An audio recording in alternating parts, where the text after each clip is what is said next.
Praise the lord, హల్లెలూయా. మన ప్రభు అయినటువంటి యేసుక్రీస్తు నామములో మీ అందరికీ వందనాలు. మనం ధ్యానిస్తున్నటువంటి అంశం దీనులకు కలుగు ఆశీర్వాదములు. అందులో నుంచి మరి 3 మాటలు నేర్చుకుంటూ వచ్చాం. దీనులు భోజనము చేసి తృప్తి పొందుదురు, కీర్తన భాగం 22వ కీర్తన 26వ వచనం నేర్చుకున్నాం. అలాగే కీర్తన భాగం 25వ కీర్తన 9వ వచనంలో న్యాయ విధులను బట్టి ఆయన దీనులను నడిపించడం నేర్చుకుంటూ వచ్చాం. 3వదిగా తన మార్గమును దీనులకు నేర్పును అని 3వ విషయం నేర్చుకుంటూ వచ్చాం. ఈ దినమందు నేర్చుకోబోయే విషయం 4వ మాట, 76వ కీర్తన 9వ వచనం. 76వ కీర్తన 9వ వచనం. దేశములో శ్రమనొందిన వారినందరినీ రక్షించుటకై న్యాయ తీర్పునకు దేవుడు లేచినప్పుడు భూమి భయపడి ఊరకుండెను. Praise the lord. ఈ భాగంలో నుంచి దేవాదేవుడు మాట్లాడుతున్నాడు ఏంటంటే, శ్రమనొందిన వారినందరినీ దేవుడు రక్షించడానికి ఒకానొక దినము రాబోతున్నాడు. ఎవరికండి? శ్రమనొందిన వారికి. శ్రమలు ఎవరికి వస్తాయి? ఎవరైతే దీనులుగా ఉంటారో, ఎవరైతే మంచి మనసాక్షి కలిగిన వారుగా ఉంటారో, ఎవరైతే ప్రభువుని వెంబడించే వారిగా ఉంటారో, ఎవరైతే ప్రభు మార్గములు ముందుకు సాగుతూ ఉంటారో, ఎవరైతే దేవుని యొక్క కృపకు పాత్రులుగా ఉండి ప్రభువు కోసం నిందలు శ్రమలు భరిస్తూ ఉంటారో, వారి విషయంలో దేవాది దేవుడు న్యాయం తీర్చబోతున్నాడు. ఏ న్యాయం అంటే, దేశములో శ్రమనొందిన వారినందరినీ రక్షించుటకై న్యాయ తీర్పునకు దేవుడు లేచినప్పుడు భూమి ఊరకుంటది. హల్లెలూయా. ప్రభువైన దేవుని బిడ్డలారా, ఈరోజు నువ్వు దేవుని కోసం ఎన్ని నిందలు భరించినా దేవుడు నీ నిందను చూస్తున్నాడు.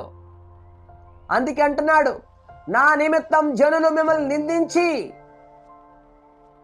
ఇబ్బంది పెట్టి బాధ పెట్టి శ్రమ పెట్టినప్పుడు ఎవరైతే వాటిని ఓర్చుకుంటారో వారే ధన్యులని దేవుడు చెప్పాడు. అందుకనే ప్రభు కోసం మనం దీనులుగా ఉన్నాం, ప్రభు కోసం నిందలు భరిస్తున్నాం, ప్రభు కోసం జీవిస్తున్నాం. నువ్వు దేనికి భయపడవలసిన అవసరం లేదు, నువ్వు దేనికి చింతించవలసిన అవసరం లేదు, నువ్వు దేనికి అధైర్యపడవలసిన అవసరం లేదు, నువ్వు దేనికి కృంగిపోవలసిన అవసరం లేదు. ఎందుకంటే దేవుడే నీకు న్యాయము తీర్చి తీర్పు తీర్చబోతా ఉన్నాడు. ఎవరైతే నీకు వ్యతిరేకంగా ఉండి, ఎవరైతే నీకు అడ్డుగోడలుగా ఉండి, ఎవరైతే నీకు అగ్ని బాణములు వేశారో, ఎవరైతే నిన్ను శ్రమ పెట్టారో, ఎవరైతే నిన్ను బాధ పెట్టారో, ఎవరైతే నిన్ను ఇబ్బంది పెట్టారో, వారందరినీ ఒకానొక దినమందు ఆయన యొద్ద నిలబెట్టబోతున్నాడు. దేవాది దేవుడు న్యాయం చేయబోతా ఉన్నాడు. నువ్వు దీనుడుగా దీనురాలుగా ఉంటే ప్రభు కుడి పార్శ్వమునుంటావు. నువ్వు దీనత్వం లేని వాడిగా దీనుడుగా లేకపోతే, మంచి మనసాక్షి కలిగిన వాడుగా లేకపోతే, నీలో కోపం గర్వం నాట్యము చేస్తూ ఉంటే ప్రభు శిక్షకు అర్హుడవైపోతావు.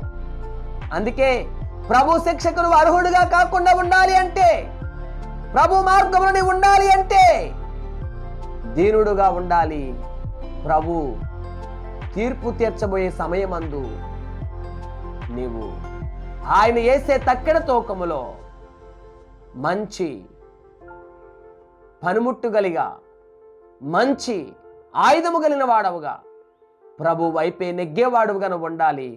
సాతాను సంబంధిగా ఉంటే, దీనత్వం లేనివాడుగా ఉంటే, దీనుడుగా నువ్వు లేకపోతే గనక నీ జీవితంలో శ్రమ తప్పదు. కాబట్టి దేవుని యొక్క దీవెనలు పొందుకోవాలని భావిస్తే గనక ప్రభు తీర్పు కోసం నువ్వు నిలకడగలిగిన వారుగా ఉండు. ప్రభు కోసం నిందలు శ్రమలు భరించు. ఎవరిని పన్నెత్తి ఒక్క మాట నువ్వు అనవద్దు. ప్రభు కోసం భరించు. ప్రభు పరిచర్యలో ముందుకు సాగు. ప్రభు పనిముట్టుగా నువ్వు సిద్ధపడు. దేవుని యొక్క శక్తి చేత నింపబడు. దేవుని యొక్క బలమైనటువంటి ఆశ్చర్య కార్యాలు నీ జీవితంలో నువ్వు చూస్తావు. దేవుని యొక్క దీవెనలు మెండుగా నీ జీవితంలో కలుగుతాయి. ఈ మాటలు మన వినికిడిలో ఫలభరితముగా ఆశీర్వాదకరముగా ఉండునుగాక. ప్రార్థన. మహోన్నతుడా స్తోత్రం, మీ కృపచేత మీ బిడ్డను బలపరచండి అయ్యా. మీ తీర్పు దినమందు మీ సన్నిధిలో మేము నిలబడినప్పుడు అయ్యా, మీ రాజ్యానికి వారసులుగా ఉండే వారంగా మేము ఉండాలి ప్రభువా. మా హృదయాలు స్థిరపరచండి. మంచి దీన మనసు, దీనత్వం కలిగిన వారంగా, దీనులు కలిగిన వారంగా మేము ఉండాలి. నీ కృపకు ఎల్లప్పుడూ పాత్రలుగా ఉండాలి. అట్టి కృప మాకు దయచేయమని అడుగుతూ యేసు నామములో ప్రార్థిస్తూ వేడుకుంటున్నాం పరమ తండ్రి, ఆమేన్. త్రియేక దేవుని కృప ఇప్పుడును ఎల్లప్పుడూ ప్రార్థనలో పాల్గొన్న ప్రతి ఒక్కరికి సదా తోడే నడిపించును గాక, ఆమేన్. యేసు రక్తమే జయం, శిలువ రక్తమే జయం. ప్రభు యేసు నామమునకే సంపూర్ణ విజయం కలుగును గాక, ఆమేన్. ఇదే భాగంలో నుండి మరుసటి దినం ధ్యానం చేద్దాం. దేవుని యొక్క కృప ఎల్లప్పుడూ మనకు తోడుగా ఉండి నడిపించును గాక, ఆమేన్. Praise the Lord. God bless you all.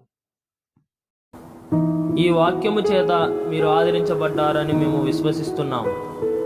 కావున ఈ వాక్య పరిచర్య మరింత ముందుకు కొనసాగడానికి ఈ సందేశాన్ని మీ బంధువులకు, స్నేహితులకు, కుటుంబ సభ్యులకు షేర్ చేయండి. మీ ప్రార్థన అవసరతల కొరకు సంప్రదించవలసిన మా ఫోన్ నంబర్ 6303592508. మరిన్ని వర్తమానాల కొరకు ట్రూ లివింగ్ గాడ్ మినిస్ట్రీ ఛానల్ను సబ్స్క్రైబ్ చేసుకోండి. దేవుడు మిమ్మల్ని దీవించును గాక.